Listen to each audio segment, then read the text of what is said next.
जय श्री कृष्णा। विश्व रूप में आज हम श्रीमद् भागवत महापुराण के प्रथम अध्याय के प्रथम श्लोक का वाचन करेंगे। पवित्र श्रावण मास चाल रह्यो है तो आप सगड़ाई ने मारी तरफ से श्रावण महीना की बहुत बहुत बधाई हो। बोले महादेव स्वामी की जय हो। बोले भगवान भोलेनाथ की जय हो। चलिए शुरू करते हैं। अगर आप मेरे साथ में प्रेयर पाना चाहते हो तो कमेंट में जय श्री कृष्णा और प्रेयर पाने वाले का नाम अवश्य लिख दीजिएगा, है ना। चलिए शुरू करते हैं। श्री सुख सागर भाषा प्रथम स्कंद प्रारंभ। महर्षि वेदव्यास जी द्वारा श्रीमद् भागवत की रचना तथा श्रृंगी ऋषि का राजा परीक्षित को श्राप। इस पहले अध्याय में श्रृंगी ऋषि जब राजा परीक्षित को श्राप देंगे वहां तक की कथा का वर्णन होगा। चलिए अक्षर टू अक्षर हम पढ़ेंगे। फिर अगर आप लोग कमेंट में लिख के बताओगे कि भाई जैसे कथाकार कथा करता है वैसे आप सुनना चाहते हो तो एक बार ये पढ़ने के पश्चात वापस में उसी तरह से कथा कह के सुना दूंगी जैसे कथाकार कहते थे, है ना। अगर नहीं तो श्रीमद् भागवत के बाद में कोई और पढ़ेंगे। शिव महापुराण हो गया या गरुड़ पुराण हो गया, कुछ भी। चलिए शुरू करते हैं। जय श्री कृष्णा। प्रथम अध्याय भगवान कथा का प्रारंभ और शौनकादिक ऋषियों का श्रीमद् भागवत के विषय में सूत जी से प्रश्न तथा सूत जी का श्रीमद् भागवत की स्तुति। ये है इस पूरे एपिसोड का टाइटल। श्री सूत जी ने श्रीमद् भागवत की इस पौराणिक कथा को इस समय सुना था जिस समय वे अपने पुत्र श्री सुखदेव जी को पढ़ाते थे। उनके अनंतर श्री सुखदेव जी ने राजा परीक्षित को इस कथा को कहा। जब उस समय भी सूत जी ने इस कथा को सुना था। इस कथा के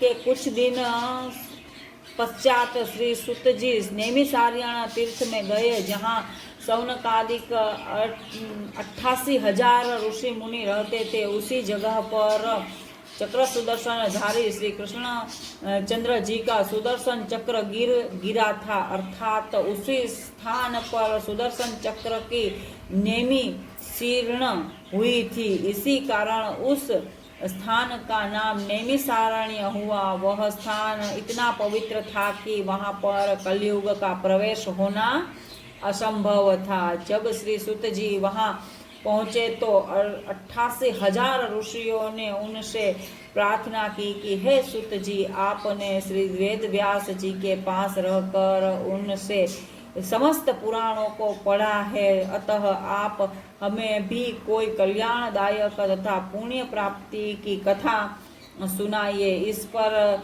सूत जी ने कहा, हे ऋषियों, जो महाप्रभु सब बीजों के पालन करते हैं तथा महाप्रलय भी वही करते हैं, जो अपने तेज से स्वयं प्रकाशित रहकर समस्त देवताओं को भी ज्ञान प्रदान करते हैं तथा जिसके बल पर संपूर्ण सृष्टि का संचालन होता है, उन्हीं श्री हरि भगवान का पूजन करते हुए महामना श्री वेदव्यास जी कहते हैं कि श्रीमद् भागवत में ऐसे परम धर्म का वर्णन किया गया है जिसके कारण कपट तथा लोभ आदि जड़ से नष्ट हो जाते हैं। इसे ऐसे निर्गुण धर्मों का वर्णन किया है जिसके पालन से तीनों पाप एवं समस्त पाप नष्ट हो जाते हैं और संसारी प्राणी के हृदय में श्री नारायण जी के चरणों का वास हो जाता है। अतः इस श्रीमद् भागवत को समस्त वेदों का मूल एवं कल्प वृक्ष समझना चाहिए। इसी कथा को श्री सुखदेव जी ने राजा परीक्षित से कहा था। इस प्रकार संसार के कल्याणार्थ यह कथा रूपी अमृत फल प्रकट हुआ था। श्री सूत जी ने कहा, हे ऋषियों, तुम लोग इस कथा रूपी अमृत फल के रस को कानों द्वारा निरंतर पान करो। जिस प्रकार इसे निरंतर मधुर जानकर श्री सुखदेव जी ने खा लिया था, परंतु उन्होंने इसे लोक कल्याण अर्थ संसार में प्रकट किया था। इस इतिहास को सनक सौनकादि ऋषियों ने कहा है महाराज, आप समस्त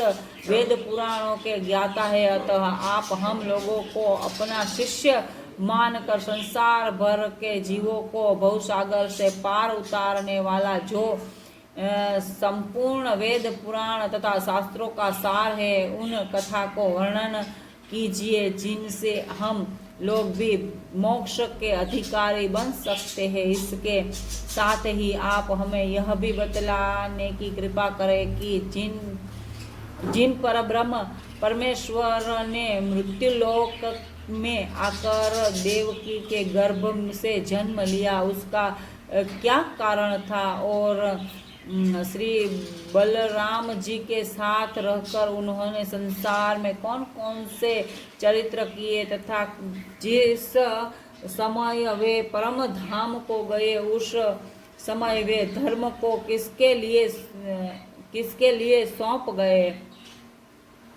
इन सब बातों को भी हमें बतलाने की कृपा करें, क्योंकि उस परब्रह्म परमात्मा की लीलाओं को कहने सुनने से प्राणी आवागमन के चक्कर से छूटकर मुक्ति को प्राप्त होता है। बोले द्वारिकाधीश भगवान की जय हो।